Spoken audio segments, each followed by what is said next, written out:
Hi friends, welcome back to Jaana Jay's kitchen. ನಿಮ್ಗೆ ಏನಾದರೂ ನಮ್ಮ ಚಾನಲ್ ಇಷ್ಟ ಆದರೆ ಲೈಕ್ ಆ್ಯಂಡ್ ಸಬ್ಸ್ಕ್ರೈಬ್ ಮಾಡಿ. ಫೇಸ್ಬುಕ್ಕಲ್ಲಿ ನೋಡ್ತಾ ಇದ್ದರೆ ಫಾಲೋ ಮಾಡಿ. ಯಾವಾಗೂ ಕೆಂಪು ಚಟ್ನಿ ಇರೋ ಮಸಾಲೆ ದೋಸೆ ತಿಂತಾ ಇರ್ತೀರ ಫ್ರೆಂಡ್ಸ್. ಯಾವಾಗಲಾದರೂ ಪುದೀನ ಮಸಾಲೆ ದೋಸೆ ತಿಂದಿದ್ದೀರಾ?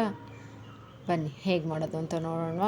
ನೋಡಿ ಎಷ್ಟು ಕ್ರಿಸ್ಪಿಯಾಗಿ ಏನು ಸಗದಾಗಿ ಬಂದಿದೆ ಅಂತ. ಹೇಗೆ ಮಾಡೋದು ಅಂತ ನೋಡೋಣ. ಮೊದಲಿಗೆ ಒಂದು ಜಾರ್ ತೊಗೊಳ್ಳಿ, ಅದಕ್ಕೆ ಸ್ವಲ್ಪ ಜಾಸ್ತಿನೇ ಪುದೀನ ಹಾಕ್ಕೊಳ್ಳಿ, ನೀಟಾಗಿ ತೊಳೆದಿಟ್ಟಿರೋದು. ಹಾಗೆ ಕೊತ್ತಂಬರಿ ಸೊಪ್ಪು ಹಾಕ್ಕೊಳ್ಳಿ, ಮತ್ತು ಖಾರಕ್ಕೆ ತಕ್ಕ ಹಾಗೆ ಹಸಿಮೆಣ್ಸಿನ್ಕಾಯಿ, ಹಾಗೆ ಒಂದು ಸ್ವಲ್ಪ ಟೇಸ್ಟ್ಗೆ ಕರಿಬೇವಿನ ಸೊಪ್ಪು,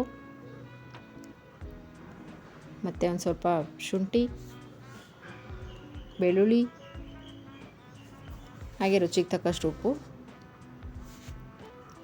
ಹಾಕ್ಬಿಟ್ಟು ಒಂದೊಳ್ಳೆ ಫೈನ್ ಪೇಸ್ಟ್ ಮಾಡ್ಕೊಳ್ಳಿ.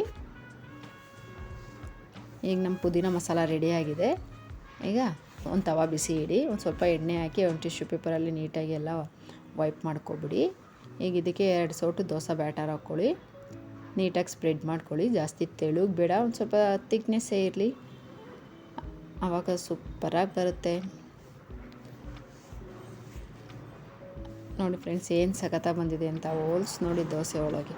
ಈಗ ಇದಕ್ಕೆ ನಾವು ರೆಡಿ ಮಾಡ್ಕೊಂಡಿರೋವಂಥ ಪುದೀನ ಮಸಾಲೆಯನ್ನು ನೀಟಾಗಿ ಸ್ಪ್ರೆಡ್ ಮಾಡ್ಕೊಳ್ಳೋಣ. ಪುದೀನ ಮಸಾಲೆ ಹಾಕಿದ್ಮೇಲೆ ಒಂದು 2 ಸ್ಪೂನ್ ಮೇಲೆ ತುಪ್ಪ ಹಾಕ್ಕೊಳ್ಳಿ.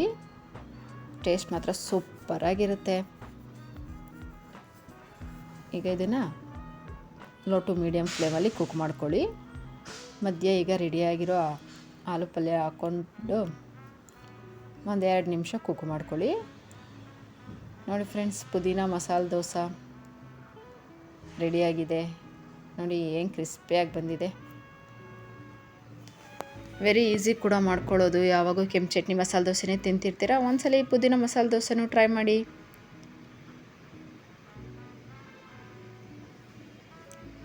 ಬನ್ನಿ ಫ್ರೆಂಡ್ಸ್, ಈಗ ಪುದೀನ ಮಸಾಲೆ ದೋಸೆ ರೆಡಿಯಾಗಿದೆ.